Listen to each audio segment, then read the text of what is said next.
It was supposed to be just another ordinary morning at the downtown branch of the bank, the kind of morning where the sound of printers humming, phones ringing, and the muffled chatter of customers blended into a background rhythm that nobody really noticed anymore.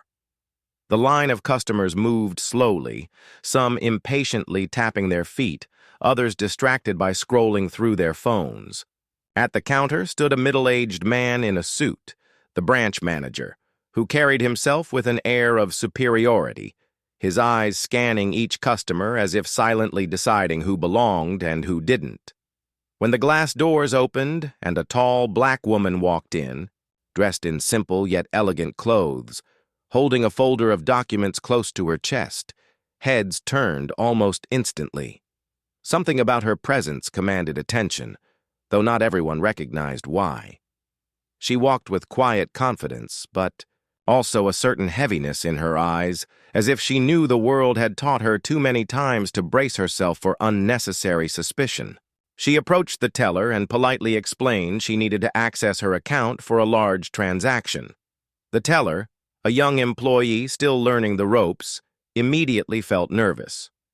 It wasn't the woman's behavior, which was calm and respectful, but rather the unusual size of the request.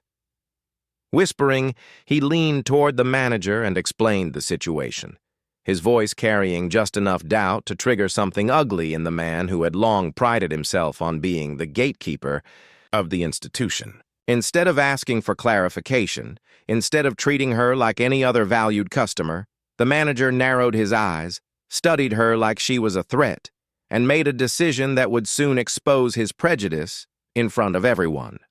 He walked toward her with clipped steps, his voice cold, and asked for identification, documents, and explanations that no one else in line had ever been asked for. The woman calmly handed over everything, her ID, her account information, proof of funds, yet nothing seemed enough. His suspicion grew, not because of any inconsistency in her papers, but because of a prejudice he couldn't admit aloud. After a tense few minutes, he turned back to the teller, muttering words that carried through the air like static. "Call it in. We might need federal involvement." Within moments, he was on the phone, asking for FBI intervention, claiming he had a suspicious individual attempting possible fraud. Gasps echoed through the line of customers. Some shook their heads, others whispered among themselves, while the woman stood frozen, her dignity intact, though her eyes betrayed the sting of being profiled yet again. But what nobody in that room expected was how quickly the balance of power was about to shift, and how the very people called to put her in handcuffs would instead stand before her in reverence. The minutes that followed stretched on like hours, each tick of the clock echoing in the ears of every person inside the bank lobby. Some customers shifted uncomfortably, torn between curiosity and unease, watching the black woman stand in quiet composure at the teller's desk. Her breathing was steady, her shoulders squared, and though the manager thought he had intimidated her, it was clear to anyone with sharp eyes that she was holding back a storm of restrained emotion, one that had been born from years of being doubted, questioned, and treated as less than. The bank staff whispered nervously, the young teller looking increasingly unsure of the choice to involve federal agents, but the manager stood firm, arms crossed, chest puffed, as if he was about to be proven a hero for protecting the institution. Outside, the wail of sirens began faintly in the distance, growing louder until it became undeniable. Every head turned toward the glass doors just as two black SUVs screeched to a halt at the curb, the letters FBI visible on the jackets of the agents who poured out with brisk, precise movements. The atmosphere shifted instantly. Customers pulled out their phones, some to record what they assumed was a scandal about to unfold, others to shield themselves from the authorities storming inside. The agents walked in, scanning the room, and the bank fell silent, the kind of silence that presses against your chest and makes it hard to breathe. The manager hurried to meet them, his voice dripping with false urgency, pointing toward the woman like a man, certain he had caught a criminal in the act. "That's her," he said with a wave of his hand. "She's trying to make a suspicious transfer, possibly laundering funds. I knew something was off the moment she walked in." But as the agents approached the woman, who had not flinched nor taken a single step back, something curious happened. Instead of fear, her eyes showed recognition. She looked at the agents not as strangers or potential threats, but with a calm familiarity, almost as if she had expected this kind of escalation. The lead agent, tall, broad-shouldered, with sharp eyes that missed nothing, stopped just a few feet away from her. He asked for her name in a voice that carried authority, but lacked the aggression everyone anticipated. She spoke clearly, her name rolling off her tongue with a dignity that silenced even the whispers in the back of the line. The moment her name was spoken, a visible change crossed the faces of the agents. The lead agent froze, exchanged glances with his partner, and then quickly reached for the earpiece tucked beneath his collar, murmuring into it while still staring at her. Customers noticed the agent's rigid posture soften slightly, their hands no longer hovering near their holstered weapons, but instead at their sides, almost in a stance of respect. Confusion rippled through the crowd. Why weren't they arresting her? Why weren't they demanding answers? The manager, impatient and red-faced, barked, "What are you waiting for? She's the one. I told you she doesn't belong here. This is fraud." But the words hung awkwardly in the air, ignored by the very agents he thought would validate him. Because in that moment, the FBI realized something the bank manager hadn't bothered to check.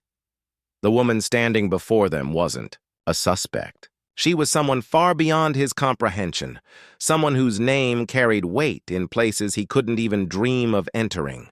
And what happened next would shatter every assumption in that room. The pause that hung between the agents and the woman grew heavier by the second, so much so that even the customers who had been recording began to lower their phones, sensing that this wasn't the confrontation they had expected. The lead agent, still keeping his eyes locked on her, slowly straightened his posture, no longer standing like a predator closing in on prey, but more like a soldier recognizing someone who outranked him in ways the public couldn't understand. The woman, still calm, didn't speak further. She didn't plead. She didn't argue her case. She simply let the silence do the work, as though she knew the truth was unfolding in real time without her needing to force it. The manager, however, grew restless, his impatience dripping into anger. He stepped forward, gesturing wildly, his voice sharp as he demanded, "Well, what's the problem here? Do your job. She's wasting our time, and I don't know how she even got these documents. You can see she's making it up. Look at her." His words rang with a venom he thought was cloaked in professionalism, but everyone in the room could hear the disdain, the prejudice bubbling underneath his tone.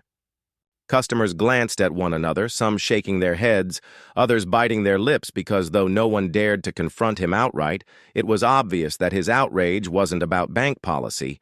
It was about the woman's skin color, her quiet confidence, the audacity of her existing in a space he thought she didn't belong. The lead agent finally turned, his voice calm but commanding, and said to the manager, "Sir, I need you to stand back." That was the first crack in the illusion of control the manager thought he had. He froze, blinking rapidly, confused by the shift in authority. "Stand back? What are you talking about? I called you. I reported her." But the agent ignored him, directing his focus entirely on the woman.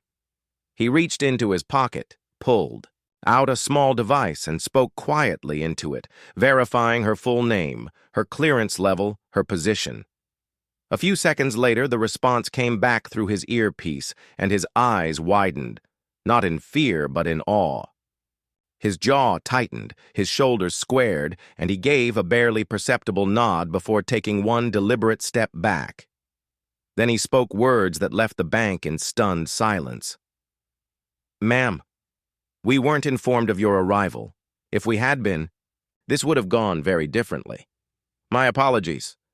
The manager's face drained of color. His mouth fell open, the arrogance evaporating as confusion replaced it. He stammered, What do you mean? Apologies? To her? She's trying to commit fraud. Can't you see that? But before he could continue his tirade, the woman finally moved. She lifted her chin slightly, looked at the agent, and, with a voice that carried both calm and steel, she said, "You don't need to apologize. You're simply doing your duty. But some people in this room need to learn the difference between suspicion and discrimination." Her words cut through the room like a blade, sharp yet elegant, and every ear clung to each syllable. The managers' protests grew weaker as whispers filled the air. Customers leaned closer to one another, trying to piece together the puzzle. Who was this woman? Why were FBI agents, known for their ruthless efficiency, treating her like she was someone above? Their rank. And then it happened. The lead agent gave a subtle hand signal, and the other agents who had entered the bank adjusted their stance, standing tall, shoulders back, their eyes no longer scanning for threats, but locked on her with the kind of respect reserved only for individuals of extraordinary importance. The customers gasped, some audibly, others clutching their chests, as realization dawned that this wasn't going to be a scene of handcuffs and humiliation. It was about to turn into something no one could have predicted. The woman didn't smile, didn't gloat, didn't even glance at the manager whose entire world was beginning to crumble. Instead, she remained composed, her dignity intact, as the FBI agents prepared to do something that would change the memory of everyone present, forever. The entire bank lobby seemed to hold its breath as the agents subtly shifted their weight, standing in perfect formation. There was no clatter of weapons, no raised voices, no scene of force. Instead, there was a reverence that felt foreign inside those sterile walls of polished marble floors and glass partitions. The manager, sweating now, still couldn't process what was happening. He tried once more to interject, his voice cracking. "You can't be serious. She's a fraud, a scammer. Look at her paperwork. It's all an act." But his words were swallowed by the sound of leather boots scraping against the floor as the agents moved in unison. The lead agent took a deep breath, his eyes never leaving the woman. And then it happened. He placed his right hand firmly across his chest, his posture rigid with respect. In an instant, the other agents mirrored the gesture, saluting her not with weapons drawn, but with honor, a silent acknowledgement of her status. Gasps erupted across the lobby. A woman near the back dropped her phone, its case cracking loudly against the floor, but she didn't even bother to pick it up. Her eyes were locked on the surreal scene unfolding before her. The customers who had once looked at the black woman, with suspicion influenced by the manager's accusations, now realized they were in the presence of someone extraordinary. The manager stumbled backward a step, his face pale, his voice reduced to a whisper. "What? What is this? Who is she?" But his question was answered without her having to say a word, because the agents, their salute unwavering, had already made it clear. This wasn't an ordinary woman nor a criminal. She was someone who had earned their deepest respect. The silence broke when the lead agent spoke, his tone formal, almost ceremonial. "Ma'am, it is an honor to stand in your presence. If we had been informed of your arrival, security protocol would have been adjusted accordingly. Please forgive the inconvenience." His words rolled across the stunned crowd like thunder. Suddenly, every customer began piecing things together, the poise with which she carried herself, the lack of fear when surrounded by armed agents, the calm she maintained in the face of humiliation. She wasn't just any customer. She was a decorated figure, someone whose name held weight in the highest corridors of government service. Some whispered she must be a military hero, others speculated intelligence, while a few wondered if she held one of the nation's highest offices. But the truth, known fully only to the agents, was that she had once led missions of such importance that her name was etched into classified files locked away in Washington, files that the average citizen would never glimpse in a lifetime. The manager's body shook as if the marble floor beneath him had given way. All his arrogance, the smug certainty with which he had dismissed her identity, evaporated. He felt naked, exposed, not just in front of the FBI, but in front of the very customers whose respect he had craved. Now those customers looked at him with disgust, their eyes cold, their whispers sharp. He profiled her, he treated her like a criminal, and look who she really is. The woman, meanwhile, remained still. She didn't revel in his humiliation, didn't turn to gloat, didn't need to speak to prove her worth. The salute alone said more than any argument could. It was proof that respect, once denied to her, was now undeniable, forced into the open for everyone to see. The agents held their salute longer than anyone thought they would, a gesture so heavy with meaning that tears welled in the eyes of some onlookers. And then, slowly, almost reluctantly, they lowered their hands, their posture still formal, their demeanor reverent. What had started as an attempt to strip her of dignity had instead transformed into one of the most profound public acknowledgments imaginable. And in that moment, everyone understood. This was no ordinary bank errand gone wrong. This was history being rewritten in real time. For several seconds after the salute, the bank remained so quiet that even the hum of the overhead lights felt deafening. The only sound was the shallow breathing of dozens of witnesses who were too stunned to move. The manager, once the loudest voice in the room, had been reduced to silence, his lips trembling as his eyes darted desperately from the agents to the woman, as if searching for an explanation that might save him from the avalanche of shame now crashing down upon him. He opened his mouth as though to speak, but no words came. His authority, once unquestioned in the sterile kingdom of his bank, had evaporated in an instant, revealed as nothing more than arrogance built on prejudice. The customers, some of whom had been silently complicit in his assumptions only minutes earlier, now shifted uneasily, guilty for the way they had judged her, without knowing her story. A mother clutched her son closer, whispering something about respect into his ear. An elderly man dabbed at his eyes, muttering that he hadn't seen a moment of honor like that since his own days in uniform, even those who didn't understand exactly who the woman was could feel the magnitude of what they had witnessed. The woman herself did not bask in the attention. She stood tall, her expression calm, not triumphant, not vengeful, just steady. That steadiness was, in many ways, more powerful than any outburst could have been. She could have used that moment to lash out at the manager, to demand his termination, on the spot, to expose him for the ugliness of his actions. Instead, she let the silence of the room, the eyes of the crowd, and the respect of the FBI carry the weight of justice for her.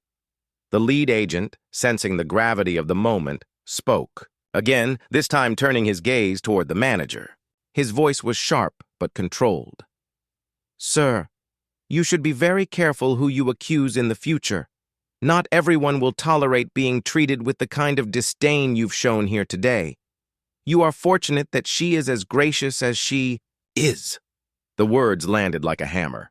The manager flinched as though struck, his cheeks burning red with humiliation. He wanted to protest, to explain himself, to claim he was only doing his job, but the truth was plain. He had singled her out because he didn't believe someone like her could possibly walk in with the credentials she carried. The woman finally spoke again, her voice clear and unwavering, though still devoid of malice. "This isn't the first time I've been underestimated," she said, her eyes sweeping across the faces of those who had doubted her. "And unfortunately, it won't be the last. But maybe today will remind some of you that dignity should never be questioned because of appearances." Her words were simple, yet they pierced deeper than any lecture could. Several customers lowered their eyes, ashamed, while others nodded slowly, acknowledging the lesson. The agents remained respectfully still, their presence amplifying her every syllable. In that moment, she wasn't just speaking to the people in the bank. She was speaking to a society too accustomed to judging worth at first glance. The manager, shrinking with every passing second, tried to retreat to his office, desperate to escape the weight of the stairs pressing against him. But before he could slink away, the elderly man who had been wiping his eyes suddenly spoke aloud, his voice trembling but forceful. "You should apologize. Right here. Right now." The crowd murmured in agreement, the sound growing louder until it became undeniable. The manager froze, caught between his pride and the undeniable truth that his authority was gone. With a shaking breath, he turned back toward her. His lips moved awkwardly as he stuttered out words that sounded hollow even as they left his mouth. I'm sorry. I didn't know." But she didn't need his apology. She didn't nod, didn't accept, didn't reject. It simply wasn't about him anymore. The salute had shifted the power forever. As the agents stood protectively nearby, one of them quietly leaned toward her, asking if she would like to be escorted out, away from the commotion. But she shook her head with quiet determination. "No," she said, her tone resolute. "I came here to do business, and I'll finish what I started." And with that, she turned back to the counter, her folder of documents still in her hand, and addressed the trembling young teller with a gentleness that shocked him. "Let's continue," she said softly. The teller swallowed hard, nodded quickly, and began processing her request with trembling hands. Around her, the customers whispered, the tension giving way to awe. She wasn't just powerful, she was principled, unwilling to let prejudice dictate the course of her day. The salute had been the climax, but her calm insistence on moving forward was the quiet epilogue that proved her strength wasn't in spectacle but in resilience. And though the bank would eventually return to the humdrum rhythm of deposits and withdrawals, no one present would ever forget the morning when arrogance was silenced, respect was forced into the light, and a woman once profiled became a figure of dignity before their very eyes. When the transaction was finally completed, the teller handed her the receipt with both hands, his eyes lowered in a gesture of respect. She accepted it with a small nod, then turned away from the counter. The crowd instinctively parted to clear, her path a symbolic corridor of recognition, as if they knew she deserved an exit that honored her presence. Some customers murmured quiet apologies as she passed. Others simply nodded in awe, their expressions softened with newfound respect. She didn't need their words. The silence that followed her footsteps was filled with more reverence than any applause could have carried. The FBI agents followed closely, not out of suspicion, but as escorts of honor. They held the door open for her, and as she stepped out into the bright morning sun, the tension that had suffocated the lobby finally began to lift. Yet inside, the ripples of her presence remained, lingering in the stunned faces of the customers and the staff who realized they had witnessed something far greater than a banking errand. The manager, meanwhile, collapsed into his chair behind the counter, his hands shaking as sweat dripped down his forehead. His carefully curated image of authority had been dismantled in less than an hour, and the shame of it was irreversible. Customers avoided looking at him, their whispers sharp and unrelenting. He profiled her. He tried to humiliate her. And look what happened. The whispers spread like wildfire, cutting deeper than any formal reprimand could. By the time he retreated to his office, closing the door with a trembling hand, his career was already on borrowed time. Word had already begun to travel. A young woman who had recorded the entire event uploaded it online within minutes. Her. Caption simple but piercing. Bank manager calls FBI on black woman. Watch what happens when they find out who she really is. The video spread like lightning, each view multiplying the humiliation of the manager while amplifying the woman's dignity. By the end of the day, it was trending, dissected by commentators, praised on social media, and replayed in living rooms across the country. For the woman, however, there was no gloating, no press conference, no public statement. She continued her day as though nothing extraordinary had occurred. Those who knew her name knew that this was consistent with her character. Years of service had taught her that true strength didn't need to be shouted, that dignity was most powerful when carried quietly. She had been honored in rooms the public would never see, briefed on missions that would never reach newspapers, and saluted by soldiers and agents alike for sacrifices most people couldn't fathom. To her, the salute at the bank was not a spectacle, but a reminder. Even in the most ordinary spaces, prejudice could surface, and even there, it could be defeated by truth and respect. She returned home that evening, set her folder down on the table, and went about her life, untouched by the noise of the internet. But for those who had been in that lobby, life would not return to normal so quickly. The young teller replayed. The moment in his mind, ashamed of the way his uncertainty had triggered the chain of events, yet determined never to make the same mistake again. The mother who had whispered to her son would retell the story for years, using it as a lesson about dignity and respect. The elderly man who demanded an apology carried the memory like a badge of honor, telling friends that he had seen something that restored his faith in humility and courage. Even the customers who had remained silent during the confrontation found themselves haunted by the question of what they would do differently if ever faced with such a moment again. And the manager, disgraced, would soon find that the bank's corporate office could not ignore the tidal wave of negative attention. His resignation, whether forced or voluntary, became inevitable. His name forever tied not to financial success, but to prejudice exposed in the harshest of lights. As for the video, its virality did something more than embarrass a single man. It sparked a larger conversation. Commentators spoke of systemic bias, of the assumptions made about who belonged and who didn't in spaces of wealth and power. Others framed it as a story of quiet heroism, of a woman who refused to let humiliation break her dignity. But in the end, the most enduring memory wasn't in the headlines, the tweets, or the viral clips. It was in the sight of FBI agents, men and women trained to command respect, standing in perfect unison to salute a woman who had been moments away from being dragged away in shame. That image, frozen in the minds of everyone present, became a symbol of reversal, of how quickly the truth can shatter lies, of how respect, once revealed, cannot be denied.